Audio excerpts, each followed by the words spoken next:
बहुत पुराने जमाने की बात है।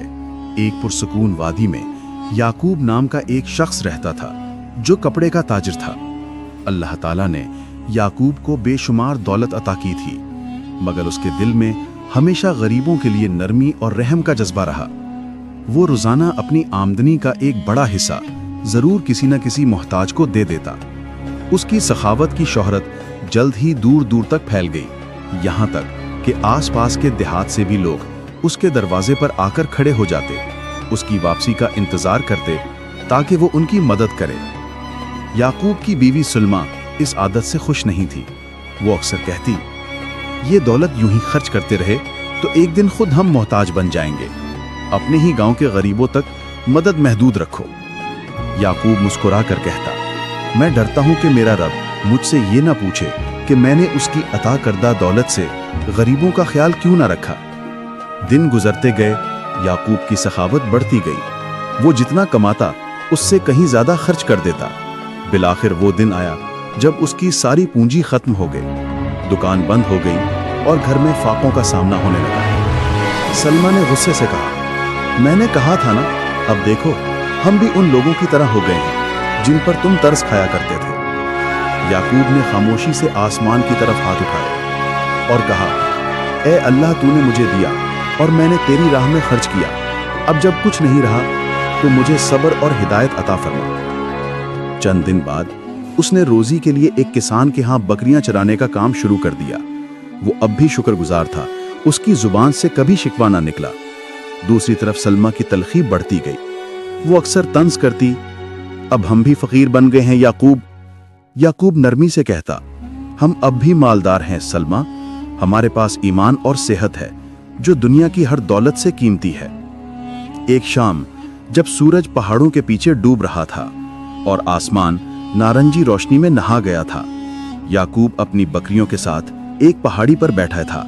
नीचे वादी में एक नदी बह रही थी। उसने दुआ की, ऐ मेरे रब, तू मुझे अपनी रजा के रास्ते पर चला। उसी वक्त उसने देखा कि नदी के किनारे एक बूढ़ा दरवेश बैठा है, सफेद दाढ़ी, चमकता चेहरा और आग के पास एक चादर ओढ़े। याकूब ने तजस्सुस से उसकी तरफ कदम बढ़ाया। दरवेश ने मुस्कुराकर कहा, याकूब, तुम आखिर यहां तक पहुंच ही गए। याकूब हैरान हुआ, बाबा, आप मेरा नाम कैसे जानते हैं? दरवेश ने जवाब दिया, मैं तुम्हारे अमाल की खुशबू से तुम्हें पहचानता हूं। बताओ, तुम्हारे दिल पर गम के साए क्यों हैं? याकूब ने सारा हाल कह सुनाया, दौलत, सखावत, गुर्बत, बीवी की नाराजगी और अब ये मामूली जिंदगी। दरवेश खामोशी से सुनता रहा, फिर बोला, अल्लाह तुम्हारा इम्तिहान ले रहा है। अगर तुम चाहो कि तुम्हारी तकदीर बदले तो एक लंबे सफर पर जाना होगा। कौन सा सफर? दरवेश ने नदी के पार एक पहाड़ की तरफ इशारा किया जो बादलों में लिपटा हुआ था। इस पहाड़ के बीचों बीच एक गहरी गार है। वहां मैंने बरसों पहले एक खजाना दफन किया था। वो खजाना तुम्हारे नसीब में है, मगर तुम्हें ईमान, सब्र और हिम्मत के साथ वहां तक पहुंचना होगा। याकूब ने अदब से सर झुकाया। अगली सुबह वो घर आया और सलमा को सारी बात बताई। सलमा ने तंजिया लहजे में कहा, अब तुम ख्वाबों के खजाने के पीछे जाओगे?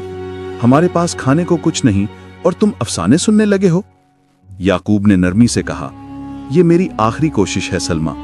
अगर यह सफर कामयाब हुआ तो शायद अल्लाह हमारी तकदीर बदल दे। सलमा ने सर्द लहजे में कहा, जाओ, मगर खाली हाथ लौटे तो मैं ये घर छोड़ दूंगी। अगली सुबह तुलुए आफताब के साथ याकूब अपने सफेद घोड़े नूर पर सवार हुआ, साथ चंद खुश्क रोटियां और पानी की एक मशकीजा। उसमें आसमान की तरफ देखा और कहा, ऐ अल्लाह, तू ही मेरा रहनुमा है। वो नदी के किनारे किनारे घने जंगल की तरफ बढ़ा। दरख्त इतने ऊंचे कि सूरज की रोशनी जमीन तक बमुश्किल पहुंचती, मगर याकूब के दिल में सुकून था। उसे यकीन था कि वो हक की राह पर है। रास्ते में अचानक एक औरत की चीख सुनाई दी। याकूब फौरन घोड़े से उतरा। वहां एक बूढ़ी औरत अपने नन्हे पोते के साथ बैठी थी जो भूख से बिलख रहा था। क्या हुआ अम्मा? बूढ़ी औरत ने रोकर कहा, हम मुसाफिर हैं, हमारा खाना रास्ते में चोर ले गए। 3 दिन से बच्चे ने कुछ नहीं खाया।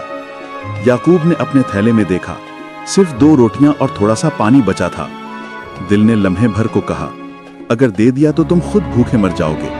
मगर ईमान ने कहा, ईसार ही असल दौलत है। याकूब ने वो दोनों रोटियां और पानी उनके हवाले कर दिया। औरत ने आंसू साफ किए, बेटा अल्लाह तुम्हें कामयाब करे, तुम जैसे दिल अब कम मिलते हैं। याकूब ने सर झुकाया और आगे बढ़ गया, मगर अब उसके पास खाने को कुछ नहीं था। उसने जंगल के पत्ते खाकर रात गुजारी। अगले दिन जब वो एक तंग वादी में दाखिल हुआ तो अचानक कुछ डाकू सामने आ गए। उन्होंने घेर लिया और कहा, मुसाफिर, जो कुछ है सब निकाल दे। याकूब ने कहा, मेरे पास कुछ नहीं सिवाय इस घोड़े के। उन्होंने उसे मारा पीटा, मगर वो खामोश रहा। उसके सब्र को देखकर सरदार ने कहा, ये अजीब आदमी है, इसमें गुरूर नहीं, इसे छोड़ दो। डाकू चले गए। याकूब जख्मी था मगर उसका ईमान सलामत था। घोड़ा नूर उसके करीब आया और अपनी नाक से उसका हाथ छुआ, जैसे कह रहा हो, मैं तेरे साथ हूं। जख्मों के बावजूद याकूब ने सफर जारी रखा। कई दिनों बाद वो उस पहाड़ तक पहुंच गया जिसके बारे में दरवेश ने बताया था। शाम हो चुकी थी। उसने नूर को एक दरख्त के साथ बांधा और एक मशल जलाई। गार में दाखिल हुआ। अंधेरा, ठंडी हवा और खामोशी। उसने जगह जगह खोदना शुरू किया।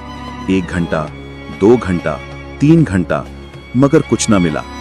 थक कर बैठ गया और दुआ की, ऐ मेरे रब, मेरी रहनुमाई फरमा। इसी लम्हे उसकी नजर एक कोने पर पड़ी जहां मट्टी कुछ नर्म थी। उसने छुरी से वहां खोदना शुरू किया। कुछ देर बाद धात की आवाज आई। उसने मट्टी हटाई तो एक बड़ा सा संदूक बरामद हुआ। सोने चांदी के सिक्के, हीरे, जवाहरात, चमकते नगीने, वो दम बखुद रह गया। उसने सजदे में गिरकर अल्लाह का शुक्र अदा किया। मगर जब उठा तो दिल में ख्याल आया, ये खजाना मेरे लिए नहीं, ये अल्लाह की अमानत।